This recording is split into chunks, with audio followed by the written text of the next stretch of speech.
ఆడేటప్పుడు మీరు చప్పట్లు కొట్టడానికి ఏంటో నాకు అర్థం కాదు. అసలు మీరు శక్తి అంతా కూడగట్టుకొని దేవుడిని స్తుతించకపోతే మీ శరీర బలం ఎలా వస్తుంది, ఆత్మ బలం ఎలా వస్తుంది? కూర్చున్నవాడు కూర్చున్నట్టుగా చూసుకుంటా ఉంటే ప్రయోజనం ఏంటంట? చప్పట్లు కొడితే శబ్దం రావాలి. ఏం రావాలి? శబ్దం రావాలి చప్పట్లు కొడితే. ఏంటో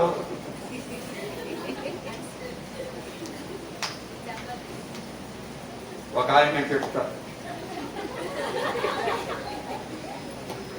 ఎన్ని రకాలు అదే ఆ చప్పట్లు కొట్టమంటే. అరే ప్రాణాత్మ శరీరం ప్రభు అంకితం చేసి చప్పట్లు కొడుతుంటే లోపల ఆత్మ మండుతుంటే నాట్యం ఆడాలి. అది ఆరాధన అంటే. పాట రాకపోతే స్తోత్రం చెప్పుకో, హల్లెలూయా చెప్పుకో, యేసు రక్తం చెప్పుకో, ఉన్న శక్తి అంతా వినియోగించి చూసుకో.